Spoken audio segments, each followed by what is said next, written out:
So welcome everyone to my League Starter character guide. I'm going to be playing a nice Crash Inquisitor to kill bosses on this league, and I think this is a very good league starter because it doesn't really need much gear to get stronger, and you can invest much money if you want to get even stronger, right? So it's very easy to scale because we use Righteous Providence, which gives you damage just by traveling on the tree, and we also use slams. That's very easy to scale with these nodes. One thing to talk about is that we got some nerfs on seismic crime. It's not 30% more damage, it's 20% more damage, so the damage here will be actually a little lower, right? So what's the important thing about this build? The cluster jewel. This is the most important thing from the build, because you get mana leech, so you can sustain your ice crash because it's elemental. You get free fortify from overlord, you get free intimidate, and you get free onslaught. That's pretty good as well, right? So you also have free endurance charge when you block, and that's pretty decent for defense as well.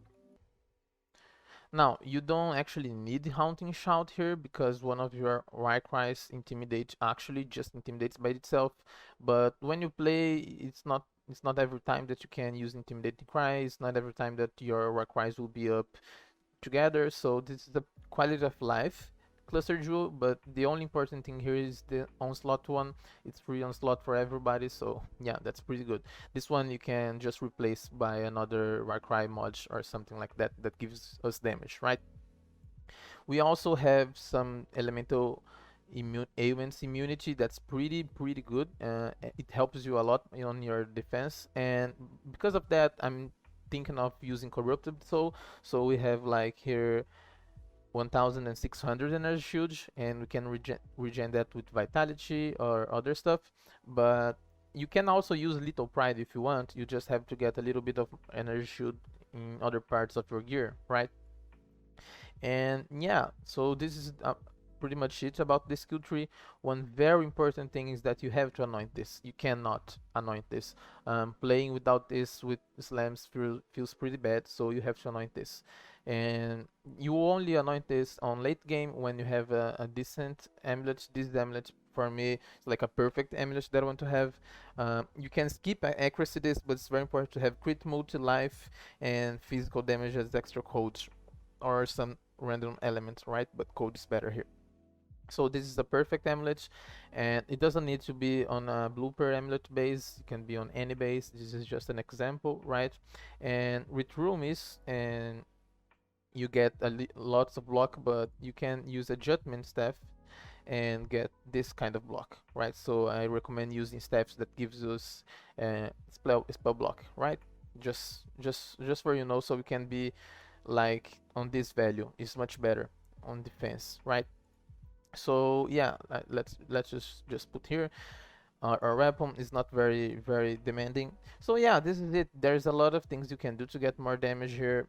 Just for an example, you can just put here an Abyssus. I'm using a Blizzard Crown because Blizzard Crown gives us flat cold damage, and since we ignore cold damage as well, elemental resistance rather, this is pretty good. But you can just put an Abyssus here. It gives you 1 million damage, as you can see. You can use Rislata Coil, and the reason why I'm using this is because I'm planning on not to use a Life Flask and using Enduring Cry as your Life Flask, so we can use the roomies, right? This is very important. It's a test that I want to do. I don't know if it's okay or not, but it depends. I think it will be fine, right? You can use the Enduring Cry 2 times like a flask, right? So why not? So yeah, this is the build that I'm going to do. The damage can go to the moon if you want to invest some gear on this. You can use more clusters, you can get more crit multi on your gear and everything like that. As you can see, my gear here is not in life, flat face. My rings is vermilion. You can get steel rings or opal rings here. The important thing here is just to have elemental damage with attacks on your rings. And my belt is just life, increased life. So yeah, I think this is pretty decent. When bossing, you can just pop this as well, so your damage will get a little bit higher. And yeah, this is the build. You can enable frenzy charges here, and the damage starts to go up. Probably endurance charges as well. Have a crit recently, and you know you can go more damage if you want. But yeah, I think that I've made myself very clear. This is a very decent league starter build. I will put the link of the POB on the description below. You can also try this with chieftain, but chieftain doesn't have pen, and chieftain is conditional because of Nagamaru's flame advance, sorry, and Tukohama War's Herald that gives him pretty much insane damage for bossing. I think Inquisitor is more consistent, is it has free elemental immunity that I value a lot on my builds. And yeah, this is it. And while leveling, this is what I plan to do. I won't take any crit nodes and I will travel down here while leveling. And when I get my cluster jewels, then I'll respec, right? Because I can do this if I'm leveling. And then I start to get crit nodes. I just like getting crit nodes on the late game, but that's my personal preference. You can do whatever you want, really. And yeah, this is the final skill tree. So yeah, that's pretty much it. I hope you enjoyed the guide, the video. And as you can see here, with just our weapon and our cluster, our damage is almost 2 million. We have nothing else, really nothing else.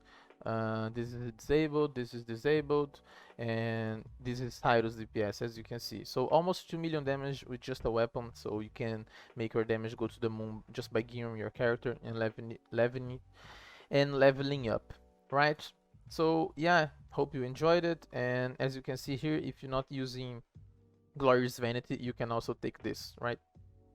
And yeah, hope you enjoyed the video and see you later.